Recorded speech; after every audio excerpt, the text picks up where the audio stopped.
Hi everybody, in this episode we talk about moratorium. Do we take it or do we not take it? If we take it, what are the implications?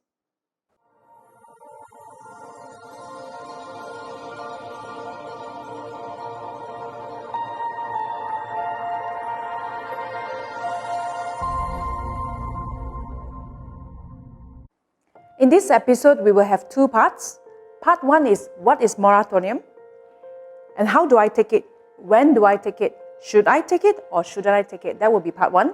And in part 2, we are talking about if I take it, what are the implications? What should I do with the extra cash? And what are the usage I can do with the cash that we have in hand? That will be part 2. Hi everybody, in this episode we talk about moratorium. Do we take it or do we not take it? If we take it, what are the implications? So what is moratorium? Moratorium means you can defer payment for 6 months, from first month to 6 months, 100% no payment for the 6 months. Now moratorium also means in these 6 months you are paying 50% of whatever that's due to you for that 6 months. That is moratorium. In this particular section, we will learn what is the difference between moratorium in 2020 and moratorium in 2021. So in moratorium 2020, it is given to automatic moratorium to all eligible borrowers, which means all of us as Malaysians have already enjoyed our automatic moratorium given to us. Now in 2021, July 14, 2021, where the announcement was made, the moratorium that's given to us does not require us to have any form of condition.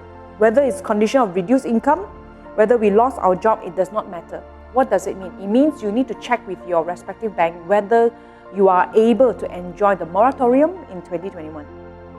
So let's look at Malaysia. We have B40, we have M40 and T20. Who are the B40? B40 are the people who are earning income below 4,850. Now M40, what does M40 means? M40 means middle 40%. Now this M40 middle income household is between 4,851 to 10,970. So let's look at who are the T20. The T20 are the people with upper class household income that is more than 10,971. So coming back to the moratorium, each category of classes of people will have different decision making. For B40, because the household income is about 4,800 below, so with this challenging inflation and these challenging times, which is managing finance in challenging times, so B40 in most occasions have no choice but to enjoy and to take up the moratorium for 2021, which is July onwards. For the M40, what is the thinking process and what the evaluation point they have for this July 2021 moratorium? They will be thinking, should I take it? Should I not take it? What are the interest payable? If I lose my job, how soon should I take it or should I not take it? And when do I take it? Because moratorium are able to be taken immediately now or any time you need to take. You just have a 6 month. It means if you take it on October, you add another 6 months from there. You take it in November, you add another 6 months from there. So that's what M40 will be thinking. Now T20 is slightly different. T20 are the household that income more than 10,971. They will be thinking differently for this moratorium. First, they will be thinking, what is the total interest payable if they delay this particular 6 months? Second, they'll be asking themselves, what else can my money do better? Can I have a better interest or compounding growth from the savings of cash that I have for this particular one?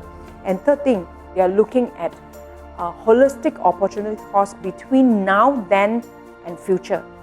So therefore, 3 different backgrounds, 3 different decision making. So who is eligible for the 6 month moratorium or the 6 month half moratorium?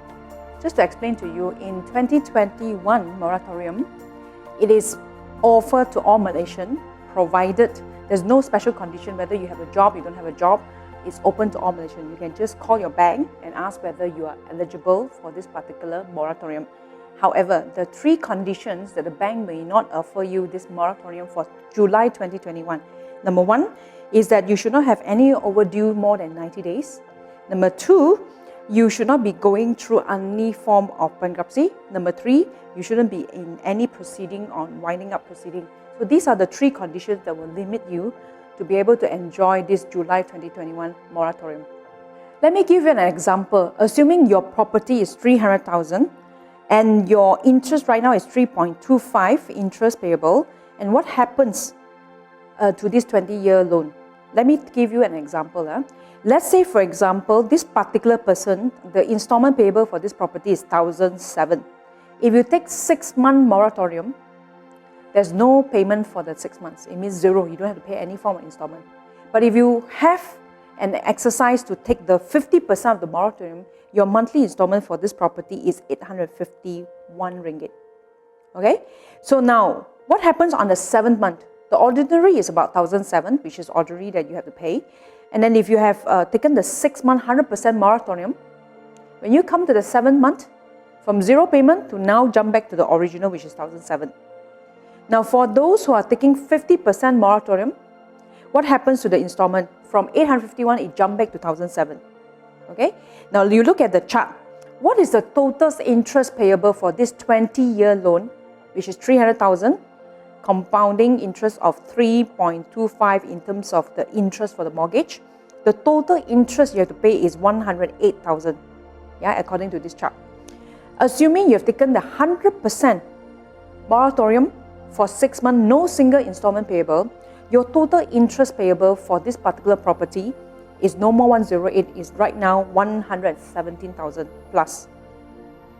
Assuming you're taking 50% of this monthly installment payable is from 851 to actually 1,007, right, for that 6 months, the total interest payable at the end of the day is 112,000. Can you see? 108, 117, and 112. This is the total interest payable. But what is more shocking is what you need to do at the last payment for this property. The last payment you have to make for this property, assuming is going to be July 1st, 2041, example, right? So the last payment you made for this particular property is 1,007 if you have done nothing and no moratorium at all. But you have taken the 6-month moratorium, your last payment for this particular property, which is on July 1st, 2041, your total interest or the last payment that you have to make for this particular property is 20,855. So what happens if you take half moratorium? I mean, you're paying 851 for 6 months, and then at the last day, to finish off this particular last payment for this property, your last payment will be 11,325. So therefore, what is the implication if you take the moratorium versus taking 50% of the moratorium? The difference is the interest.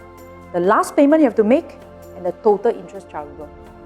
So it's up to you before you make the decision. If you can afford to pay, I would recommend you to pay off the installment. If you cannot afford, then you must be very clear what is the interest payable at the end of the tenure. At the same time, the last payment you have to make will be extra, not 1,007, but additional 20 plus 1,000 or 11 plus 1,000.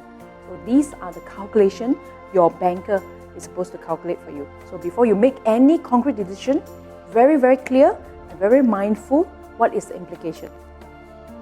If you enjoy this particular part 1 of moratorium, there is part 2. So I hope to see you in part 2.